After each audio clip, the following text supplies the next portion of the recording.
Hello everyone, let's continue with the chapter 6. Now look at the names of the different varieties of the cloth in the book. Among the pieces ordered in the bulk were the printed cotton clothes called chins, kosasis or the khasa or the bandana.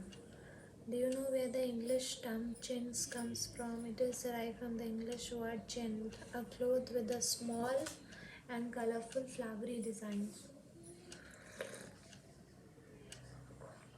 From the 1680s, there started a craze for the printed Indian cotton textiles in England and Europe, mainly for their exquisite floral designs, fine texture, and relative cheapness. The rich people of England, including the Queen herself, wore the clothes of the Indian fabric. Similarly, the word bandana now refers to any brightly colored and printed scarf for the neck or the head. Originally, the term derived from the word bandana, Hindi for tying, and referred to a variety of brightly colored cloth produced through a method of tying and dyeing. There were other clothes in the order book that were noted by the place of origin. The Kasim Bazar, Patna, Calcutta, Odisha, Charpure. The widespread use of such words shows how popular the Indian textiles had become in the different parts of the world. A page from an order book of the East India Company 1730. ठीक है. The Jamdani weave, early 20th century. Jamdani is a fine muslin on which the decorative motifs are woven on the loom, typically in the grey and white. Often a mixture of cotton and the gold thread was used, as in the cloth and the picture. The most important center on Jamdani weavings are Dhaka in Bengal and the Lucknow in the United Provinces. The printed design on the fine cloth, chins, produced in the Masulipatanam, Andhra Pradesh, mid-19th century, for the export to Iran and Europe. The bandana design, early 20th century. In this odhni, the two tie and dye silk pieces are sewn together with a gold threaded embroidery. Bandana patterns are mostly produced in Rajasthan and in Gujarat.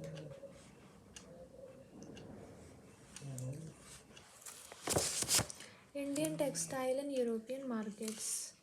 By the early 18th century, worried by the popularity of Indian textiles, wool and silk makers in England began protesting against the import of Indian cotton textiles. In 1720, the British government enacted a legislation banning the use of printed cotton textiles, the chins, in England. Interestingly, this act was known as the Calico Act. At this time, the textile industries had just begun to develop in England.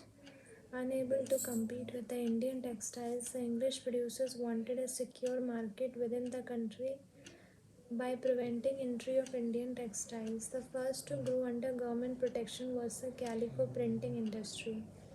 The Indian designs were now imitated and they were printed in England on the white muslin or the plain unbleached Indian cloth. Competition with the Indian textiles also led to a search for technological innovation in England.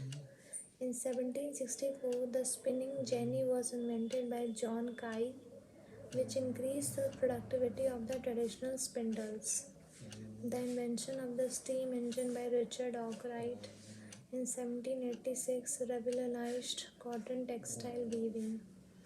The cloth could now be woven in immense quantities and cheaply too. However, Indian textiles continued to dominate the world trade till the end of the 18th century. European trading companies, the Dutch, the French, and the English, made enormous profits out of this flourishing trade. These companies purchased cotton and silk textiles in India by importing silver. But as you know, Chapter 2, when the English East India Company gained political power in Bengal, it no longer had to import precious metals to buy the Indian goods. Instead, they collected revenues from the peasants and zamindars in India and used this revenue to buy the Indian textiles. The spinning jenny, a machine by which a single worker could operate several spindles onto which thread was spun. When the wheel was turned, all the spindles rotated. A sea view of the Dutch settlement in Kochi in 17th century. As the European trade expanded, the trading settlements were established at the various ports. The Dutch settlements in the Cochin came up in the 17th century, and notice the fortification around the settlement.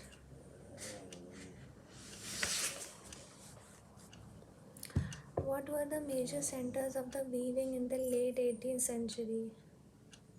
देखो यार silk का क्या था, देखो silk का मैं बताती हूँ. सिल्क में देखो Patan,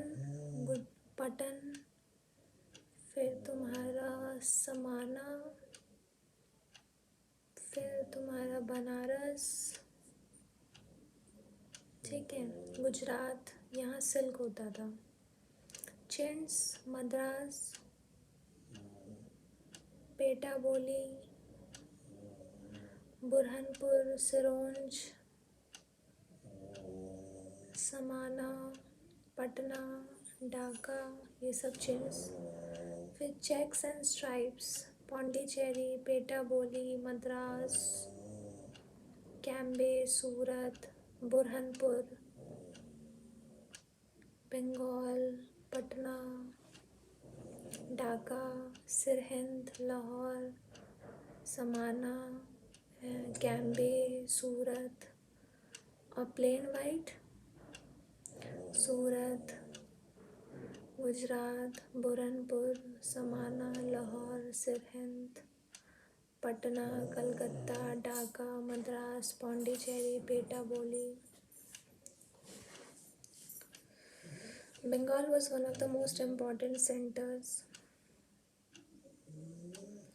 In the early 19th century, railway had not developed and roads were only just beginning to be laid on extensive scale. The Dhaka in the eastern Bengal, now Bangladesh, was the foremost textile center in the 18th century. It was famous for its mulmul and jamdani weaving. In the southern part of the India, the cluster of cotton weaving centers along the Coromandel coast, stretching from Madras to northern Andhra Pradesh. On the western coast, there were important weaving centers in Gujarat. Who were the weavers? Weavers often belonged to communities that specialized in weaving. Their skills were passed on from one generation to the next. The Tanti weavers of Bengal, the Julahas or the Momin weavers of North India, the Sale, Sale, and the Kai, Kolar and Devang of South India are some of the communities famous for weaving. The first stage of production was spinning, a work which is done mostly by women. The charkha and the takli were the household spinning instrument. The thread was spun on the charkha and rolled on the takli. When the spinning was over, the thread was woven into cloth by the weaver. In most communities, weaving was a task done by men. For colored textiles, the thread was dyed by the dyer, known as rangres. For printed cloth, the weavers needed the help of specialist block printers known as sheepyards. The handloom weaving and the occupations associated with it provided livelihood for millions of Indians. The doctrine of the decline of Indian textiles. The development of the cotton industries in Britain affected textile producers in India in several ways. First, the Indian textiles now had to compete with the British textiles in the European and American markets. Second, exporting the textiles to England also became increasingly difficult since very high duties were imposed on the Indian textiles imported into Britain. By the beginnings of the 19th century, English made cotton textiles successfully ousted Indian goods from their traditional markets in Africa, America, and Europe. The thousands of the weavers in the India were now thrown out of employment. Bengal weavers were the worst hit. English and European companies stopped buying Indian goods, and the agents no longer gave out advances to the weavers to secure supplies. Distressed weavers wrote petitions to the government to help them, but worse was still to come. By the 1830s, British cotton cloth flooded Indian markets. In fact, by the 1880s, two-thirds of all the cotton clothes worn by the Indians were made of cloth produced in Britain. This affected not only specialist weavers but also the spinners. The thousands of the rural women who made a living by spinning cotton thread were rendered jobless. Handloom weaving did not completely die in India. This was because some type of cloths could not be supplied by machines. How could machines produce sarees with intricate borders or clothes with traditional woven patterns? These had a wide demand not only among the rich but also among the middle classes. Nor did the textile manufacturers in Britain produce a very coarse cloth used by the poor people in India. ठीक है, फिर देखो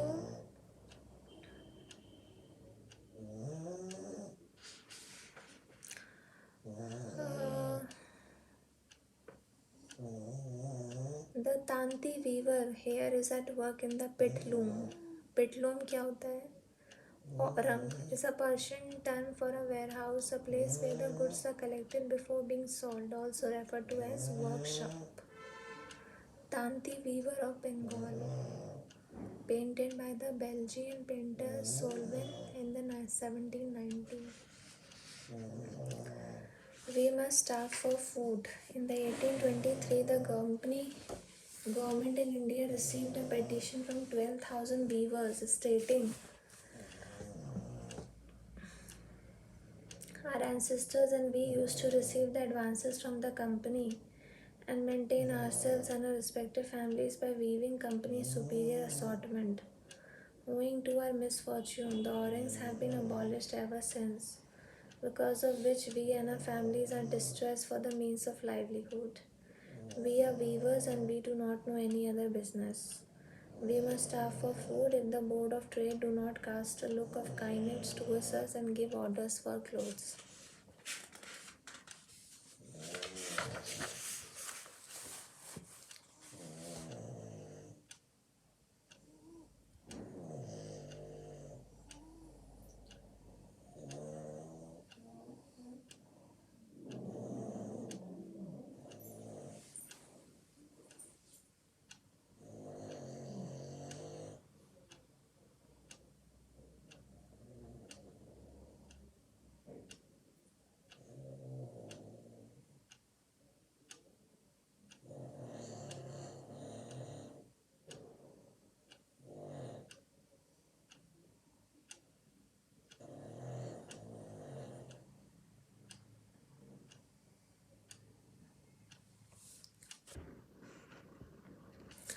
But worse was still to come. By the 1830s, a British cotton cloth flooded Indian markets.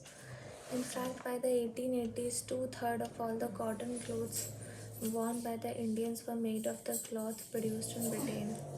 This affected not only specialist weavers but also the spinners. The thousands of the rural women who made a living by spinning cotton thread were rendered jobless. The handloom winning did not completely die in India. This was because some type of clothes could not be supplied by machines. How could machines produce saris with intricate borders or clothes with traditional woven patterns? This had a wide demand not only among the rich but also among the middle class. Nor did the textile manufacturers in the Britain produce the very coarse clothes used by the poor people in India. You must have heard of the Sholapur in western India and Madura in South India.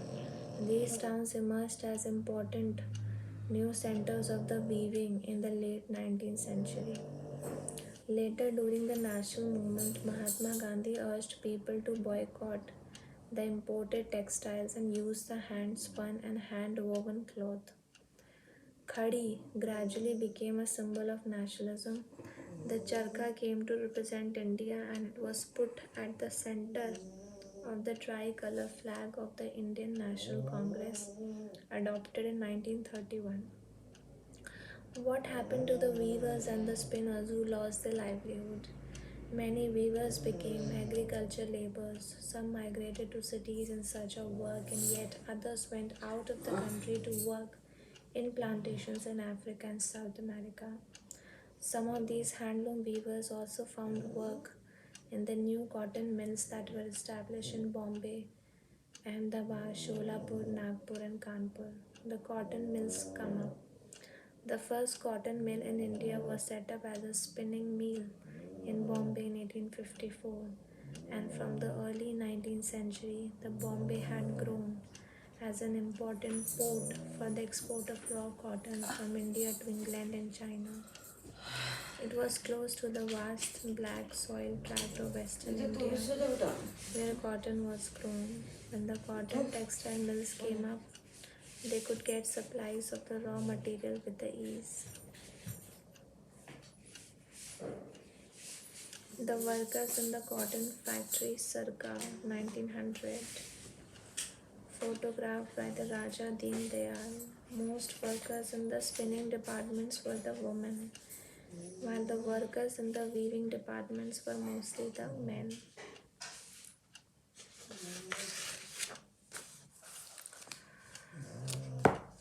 Smelting, the process of obtaining a metal from rock or soil by heating it to very high temperature, or of melting objects made from metal in order to use the metal to make something new. The Tipu sword, made in the late 18th century, written with gold on the steel handle of Tipu sword were the quotations from the Quran with message about victories and war. The tiger head towards the bottom of the handle. By 1900, over 84 mills started operating in Bombay. Many of these were established by Parsi and Gujarati businessmen who had made the money through trade with China. Mills came up in other cities too. The first mill in Ahmedabad was started in 1861. A year later, a mill was established in Kanpur in the United Provinces. The growth of the cotton mills led to a demand for labor. Thousands of poor peasant artisan agriculture laborers moved to the cities to work in the mills. In the first few decades of its existence, the textile factory industry in India faced many problems. It found it difficult to compete with the cheap textiles imported from Britain. In most countries, the government supported industrialization by imposing heavy duties on imports. This eliminated competition and protected infant industries. The colonial government in India especially refused such protection to local industries.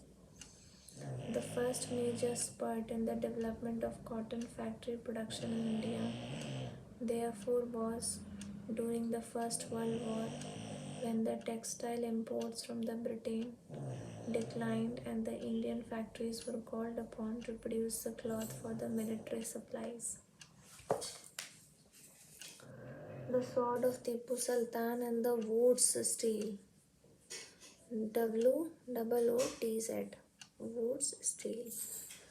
We begin the story of Indian steel and iron metallurgy by recounting the famous story of Tipu Sultan, who ruled Mysore till 1799.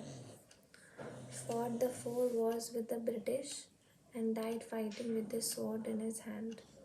Tipu's legendary swords are now part of valuable collections in museums in England. But do you know why the sword was so special? The sword had an incredibly hard and sharp edge that could easily rip through the opponent's armor. This quality of the sword came from a special type of high carbon steel called woods, which was produced all over South India. The woods steel, when made into swords, produce a very sharp edge with a flowing water pattern. This pattern came from very small carbon crystals embedded in the iron. The Francis Buchan, who toured through Mysore in 1800, a year after Tipu Sultan's death, has left us an account of the technique by which the wood steel was produced in many hundreds of smelting furnaces in Mysore. In these furnaces, iron was mixed with the charcoal and put inside small clay pots. Through an intricate control of temperatures, the smelters produced steel ingots that were used for the sword making not just in India but in West and Central Asia too. The Woods is an anglicized version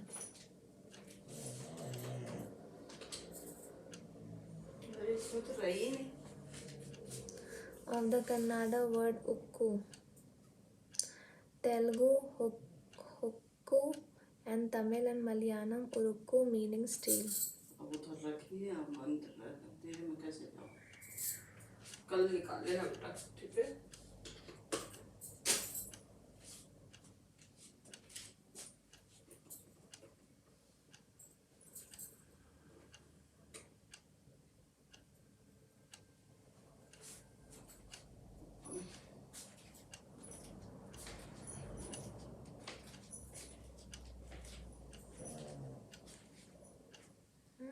कैसे सोता है?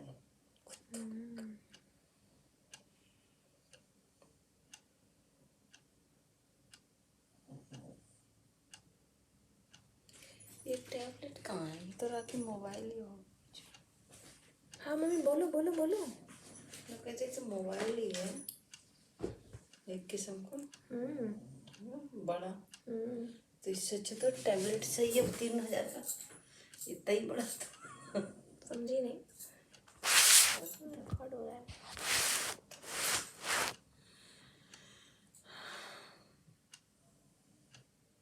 यही late जाना, कहाँ जा रही है? नहीं बेटा, टाइम हो गया सोने का। हाँ 11:30 हो गया, अब सो जाऊंगी। तुम क्या बजे सोगे? पता नहीं, जब ये खत्म हो जाएगी तब सो जाऊंगी। और फिर सुबह को कैसे उठेगी फिर घूमने के लिए? उठ जाऊंगी मैं। हाँ, कुछ खाती रहकर पकड़ोटा मम्मी का था। आप भी अपना ख्याल रखो। मेरी माँ 100 साल जी है, मेरी माँ। मैं तो बहुत ज़्यादा सीखी हूँ, लेकिन मुझे लगता है लोग मुझे जीने नहीं देंगे। मैं उन सब लोगों को ना निकाल बाहर फेंकूँ। कैसे भेजेंगे? हम इसी लायक नहीं हैं। सब हो जाएगा, माता रानी ये सब ठीक कर देंगी। जब वो मुझे भी अच्छा नहीं लगता। मैं खुद कोशिश कर रही थी सोने की, थोड़ा थोड़ा कर नहीं रही थी, तो मजबूर में सो रही थी। आधे हम सो रहे, आधे एक दिन अब सोने लगती। तो आदमी को खुद ही ऐसा अच्छा नहीं लग रहा है इस टाइम, क्यों डिस्टर्ब होता है ना।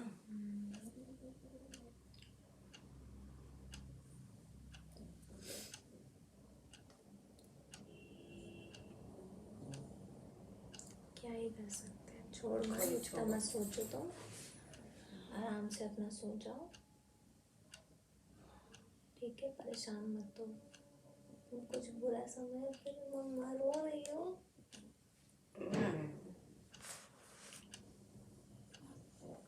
मन रोता